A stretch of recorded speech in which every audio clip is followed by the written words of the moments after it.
Why centrally planned economies always turn to poverty.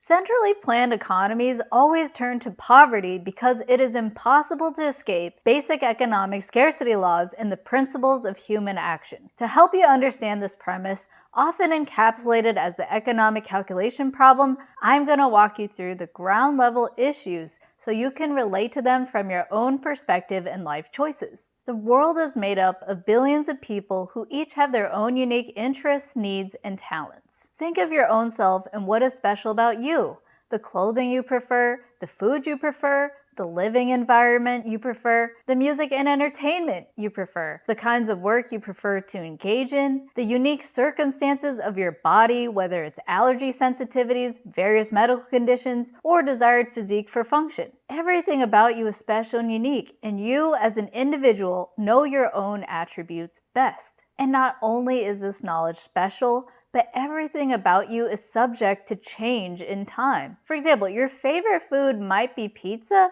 but if you had to eat pizza every day and only pizza for every meal, you'd likely get sick of it and be malnourished. And even if you love eating pizza all the time, it's possible that one day you could suddenly develop an allergy to cheese or have a sickness where eating pizza doesn't sit well with you. These shifting interests can only be timely metered if you are in direct control of your economic issues. If you don't like eating pizza, you could purchase another food item in a free market. If you are feeling queasy, you can choose to take medicine to help you overcome that sickness and choose a different food item that better suits your temperament. State central planning misses these nuances because central planners cannot account for all wants and needs in a changing environment. If the state were to centrally plan food production, you would not be able to change your preferences on a whim because the government could not instantaneously account for all fluctuations of all people at any given moment. For another food example, imagine you're hungry for a burrito and start driving down the road toward your favorite burrito place. On the way, you see an advertisement for a steakhouse you love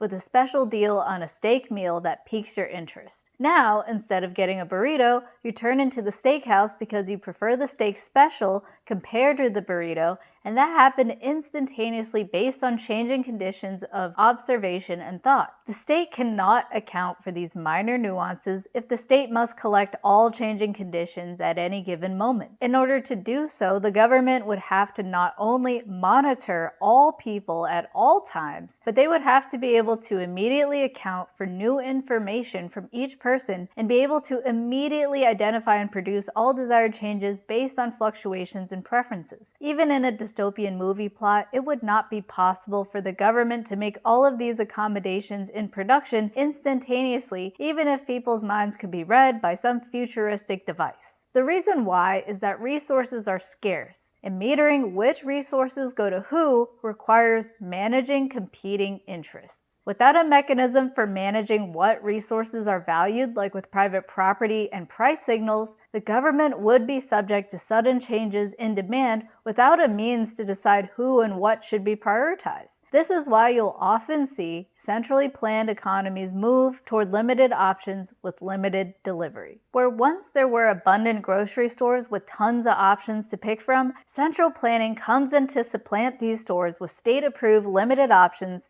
that those in control can somewhat manage to produce. These options end up being rather unsatisfactory, as it's not possible for the state to meaningfully account for all wants and needs and fluctuation. Shortages over limited options like bread and potatoes become the norm, as people are forced to face a bureaucracy that cannot handle the diversity and complexity of all people. As individuals cannot seek to provide value to others in centrally planned economies, massive losses occur in efficiency and innovation because the government creates a one-size-fits-all solution. This is why a free market is so critical. When people are free to choose, their economic choices instantaneously communicate their subjective values based on what is available in the market. They can make decisions for themselves based on their unique situation and reward those who provide useful solutions quickly. Failure is a part of the market, but in a much smaller and necessary way. Businesses fail in a free market by not providing what people want and need. Businesses that don't offer what people want and need must fail,